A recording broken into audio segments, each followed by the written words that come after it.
നമസ്കാരം. ഇന്ന് ഞാൻ വന്നിരിക്കുന്നത് ഹോം മെയ്ഡ് ആയിട്ടുള്ള കേക്ക് സ്ക്രേപ്പേഴ്സിൻ്റെ ഒരു വീഡിയോ ആയിട്ടാണ്. അപ്പോൾ വീട്ടിൽ ഐസിങ് ടൂൾസ് ഒന്നും ഇല്ലാതെ ബർത്ത്ഡേ കേക്കൊക്കെ ചെയ്യാൻ ആഗ്രഹിക്കുന്ന ഒത്തിരി പേരുണ്ട്. അപ്പോൾ ഒത്തിരി വ്യൂവേഴ്സ് റിക്വസ്റ്റ് ചെയ്തിട്ടുണ്ടായിരുന്ന ഒരു വീഡിയോ ആണിത്. അപ്പോൾ നമ്മൾ ടൂൾസ് ഒന്നും കയ്യിലില്ലെങ്കിൽ നമുക്ക് നല്ല രീതിയിൽ കേക്ക് ഐസിങ് ചെയ്യുകയും ചെയ്യാം. അതുപോലെ തന്നെ നല്ല രീതിയിൽ നല്ല ഡിസൈൻസ് കൊടുക്കാം, സ്മൂത്ത് ഫിനിഷിങ് കൊടുക്കാനൊക്കെ ഈ ഒരു സ്ക്രേപ്പേഴ്സ് നിങ്ങൾക്ക് ഉപയോഗിക്കാവുന്നതാണ്. നമ്മൾ പുറത്തുനിന്ന് വാങ്ങിക്കുന്ന അതേ എഫക്റ്റിൽ തന്നെ ചെയ്തെടുക്കാം കേട്ടോ. അപ്പോൾ എല്ലാവരും തീർച്ചയായിട്ടും ഒന്ന് കണ്ടു നോക്കുക. നിങ്ങളുടെ അഭിപ്രായം അറിയിക്കാൻ മറക്കരുത്. നമുക്ക് വേഗം തന്നെ വീഡിയോയിലോട്ട് പോകാം. അപ്പോൾ കേക്ക് സ്ക്രേപ്പർ തയ്യാറാക്കി എടുക്കുന്നതിന് നമുക്ക് ആവശ്യമായിട്ടുള്ളത് പ്ലാസ്റ്റിക്കിൻ്റെ എന്ത് പാത്രം വേണമെങ്കിലും നിങ്ങൾക്ക് ഉപയോഗിക്കാവുന്നതാണ്. ഇപ്പോൾ നമ്മൾ ഉപയോഗിച്ച് കഴിഞ്ഞ പാലിൻ്റെ പാത്രവും അതുപോലെ ഡിറ്റർജൻറ്റിൻ്റെയൊക്കെ ബോട്ടിൽ എല്ലാവരുടെ വീട്ടിലും ഉണ്ടാവില്ലേ, ഹാൻഡ് വാഷിൻ്റെ ബോട്ടിൽ, അങ്ങനെ ഏത് വേണമെങ്കിലും ഉപയോഗിക്കാം. ഇതിപ്പോൾ ഞാൻ തൈരിൻ്റെ ഒരു പാത്രം എൻ്റെ കയ്യിലുണ്ടായിരുന്നു, അതുകൊണ്ട് അത് ഉപയോഗിച്ചെന്നേ ഉള്ളൂ.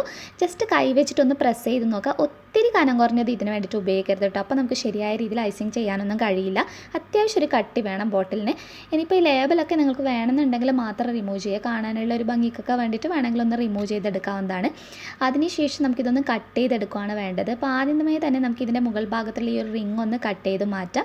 ഒന്ന് കട്ട് ചെയ്ത് മാറ്റിയതിന് ശേഷം നമ്മളിത് ഷീറ്റ് പോലെ ഒന്ന് റെഡിയാക്കി എടുക്കുകയാണ് വേണ്ടത്. അപ്പോൾ നമ്മൾ റിങ് റിമൂവ് ചെയ്തിട്ടുണ്ട്. അതുപോലെ തന്നെ ഇതിൻ്റെ ബേസ് കൂടി ഒന്ന് ബോട്ടിലിൻ്റെ മുകൾ ഭാഗവും അതുപോലെ തന്നെ താഴെയുള്ള ബേസും കട്ട് ചെയ്തിട്ട് ഇതുപോലെ ഒരു ഷീറ്റ് പോലെ നമുക്ക് കിട്ടും കട്ട് ചെയ്ത് കഴിയുമ്പോൾ. അതിനുശേഷം നമുക്കിത് ഈക്വലായിട്ട് ഒന്ന് ഡിവൈഡ് ചെയ്തെടുക്കാം. അപ്പോൾ ഈ ഒരു ഷീറ്റിൽ നിന്ന് നമുക്ക് 3 സ്ക്രേപ്പർ ഉണ്ടാക്കിയെടുക്കാം കേട്ടോ.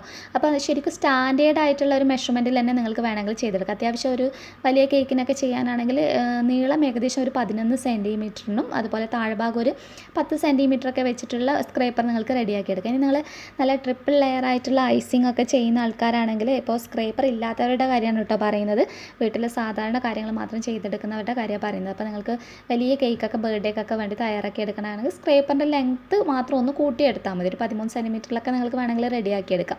ഞാനിപ്പോൾ ഇത് കറക്റ്റ് ഒരു 12 സെൻറ്റിമീറ്ററിലാണ് റെഡിയാക്കി എടുത്തിട്ടുള്ളത്. നീളം ഒരു 12 സെൻറ്റിമീറ്ററും ഒരു 11 സെൻറ്റിമീറ്ററിനടുത്ത് വീതി കൊടുത്തിട്ടുണ്ട് കേട്ടോ. അത്യാവശ്യം അതേ അളവിൽ തന്നെ കൊടുത്തിട്ടുണ്ട്. 3 എണ്ണമായിട്ടാണ് ഞാനിപ്പോൾ റെഡിയാക്കി എടുക്കുന്നത് ഈ ഒരു ഷീറ്റിൽ നിന്ന്. അപ്പോൾ നിങ്ങൾ ഉപയോഗിക്കുന്ന പ്ലാസ്റ്റിക് ബോട്ടിലിനനുസരിച്ചിട്ട് അളവൊക്കെ നോക്കിയിട്ടൊന്ന് അഡ്ജസ്റ്റ് ചെയ്യാം. പക്ഷേ കട്ട് ചെയ്യുന്ന സമയത്താണ് നമ്മൾ ഏറ്റവും ശ്രദ്ധിക്കാനുള്ളത്. ഒരൊറ്റ കട്ടിന് വേണം നമ്മൾ മുറിച്ചെടുക്കാൻ വേണ്ടിയിട്ട്. നമ്മൾ ഓരോ തവണയും സിസർ വെച്ച് കട്ട് ചെയ്ത് കഴിഞ്ഞാൽ അവിടെയൊക്കെ ശരിക്കും ക്രാക്ക് വീണ് നമുക്ക് ഇതിൻ്റെ എഡ്ജസ് ആണ് ഏറ്റവും നല്ല ഫിനിഷിംഗ് ആയിട്ട് വേണം, നല്ല സ്മൂത്തായിട്ട് കിട്ടണം നമ്മൾ ഇതിൻ്റെ എഡ്ജസ്. അപ്പോൾ അതെപ്പോഴും ശ്രദ്ധിക്കാം. മുറിച്ചെടുക്കുന്ന സമയത്ത് ഒരൊറ്റ കട്ടിന് തന്നെ മുറിച്ചെടുക്കാൻ വേണ്ടി നോക്കുക. നിങ്ങൾക്ക് ഇതിൻ്റെ സൈഡ് ഭാഗം കാണുമ്പോൾ ശരിക്കും മനസ്സിലാവുന്നത് നല്ല സ്മൂത്തായിട്ടാണ് ഉള്ളത്. അത് മാത്രമേ ഇത് നമ്മൾ റെഡിയാക്കി എടുക്കുമ്പോൾ ശ്രദ്ധിക്കാനുള്ളൂ. അപ്പോൾ ഒന്ന് നമ്മൾ പ്ലെയിൻ ആയിട്ട് തന്നെ അവിടെ വെക്കുവാണ്. ബാക്കിയുള്ള 2 നമുക്ക് ജസ്റ്റ് ഡിസൈൻ ചെയ്ത് കൊടുക്കാം.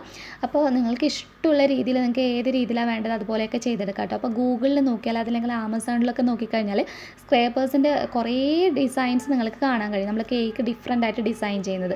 അപ്പോൾ ആ ഡിസൈൻസൊക്കെ നിങ്ങൾക്ക് ചെയ്തെടുക്കാം. ഞാനിപ്പോൾ ജസ്റ്റ് ആ ഒരു 12 സെൻറ്റിമീറ്റർ ഓരോ സെൻറ്റിമീറ്റർ വെച്ചിട്ട് മുകളിൽ മാർക്ക് ചെയ്തിട്ടുണ്ട്. താഴെ അതിൻ്റെ ഓരോ മിഡിലായിട്ട് കണ്ടില്ലേ, ഇതുപോലൊന്ന് മാർക്ക് ചെയ്തിട്ട് എപ്പോഴും മെഷർമെൻറ്റ് ഇട്ടിട്ട് ഇതുപോലെ ഡിസൈൻസ് റെഡിയാക്കി എടുക്കാൻ വേണ്ടി നോക്കാം.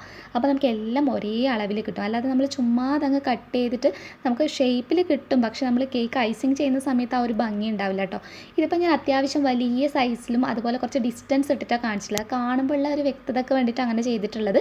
അപ്പോൾ നിങ്ങൾക്ക് ചെയ്തെടുക്കുന്ന സമയത്ത് അടുത്തടുത്ത് വരുന്ന രീതിയിൽ ഇത് ചെയ്തെടുക്കാം കേട്ടോ. അപ്പോൾ നെക്സ്റ്റ് ഞാൻ ജസ്റ്റ് കേർവ്ഡ് ആയിട്ടാണ് ചെയ്തിട്ടുള്ളത്. ഈ ഒരു സ്റ്റൈൽ സ്ക്രേപ്പർ വെച്ച് നമ്മൾ ചെയ്യുമ്പോൾ നമ്മുടെ കേക്ക് ശരിക്കും നല്ലൊരു പൈപ്പിംഗ് കണക്ക് നിങ്ങൾക്ക് ക്രോമിലൊക്കെ നോക്കിയാൽ കാണാൻ കഴിയും. നമ്മൾ പൈപ്പിംഗ് വരുന്ന ഒരു രീതിയിലുള്ള ഒരു ഐസിങ് ഉണ്ടാവുക, കാണാൻ നല്ല ഭംഗിയായിരിക്കും ഈ ഒരു മെത്തേഡിലൊക്കെ ചെയ്തെടുക്കുന്ന സമയത്ത്. അപ്പോൾ ഡിസൈൻസൊക്കെ നിങ്ങൾ ഇതുപോലെ ഫോട്ടോസൊക്കെ ഒന്ന് നോക്കുക. അതിനനുസരിച്ചിട്ട് ഇതുപോലെ പ്ലാസ്റ്റിക് ഷീറ്റ് മുറിച്ചിട്ട് ഇതുപോലെ ചെയ്തെടുക്കും. ഒന്ന് എപ്പോഴും നമ്മൾ ഇതുപോലെ പ്ലെയിൻ ആക്കിയിട്ട് റെഡിയാക്കി എടുക്കാൻ വേണ്ടി നോക്കുക. ഈ പ്ലെയിൻ ആക്കിയിട്ടുള്ളത് ഉപയോഗിച്ചാലുള്ള ഏറ്റവും ഉള്ള ഗുണം എന്ന് പറഞ്ഞാൽ ഐസിങ് നൈഫ് കയ്യിലില്ലാത്തവർക്ക് ഇത് വെച്ചിട്ട് വിപ്ഡ് ക്രീം ശരിക്കും കേക്കിന് നല്ല രീതിയിൽ ഒരു ഐസിങ് കൊടുക്കാനും നല്ല ഫിനിഷിങ് ആക്കാനും നമുക്ക് കഴിയും. അപ്പോൾ 3 സ്ക്രേപ്പേഴ്സും ഇവിടെ റെഡി ആയിട്ടുണ്ട്. പിന്നെ നമ്മുടെ ഹോം മെയ്ഡ് വീട്ടിൽ തന്നെ ഇട്ടുള്ള ടേൺ ടേബിളും അതുപോലെ ഐസിങ് നോസിൽസ്, ബട്ടർ പേപ്പർ, ഇങ്ങനെയുള്ള ഇതൊക്കെ നമ്മൾ ഓൾറെഡി അപ്ലോഡ് ചെയ്തിട്ടുള്ളതാണ്. ലിങ്കൊക്കെ ഡിസ്ക്രിപ്ഷൻ ബോക്സിനകത്ത് കൊടുക്കുക, ഒന്ന് ചെക്ക് ചെയ്താൽ മതി. നെക്സ്റ്റ് വീഡിയോയിൽ ഇനി നല്ലൊരു വീഡിയോ കാണാം. അതുവരെ ടേക്ക് കെയർ, ബൈ ബൈ.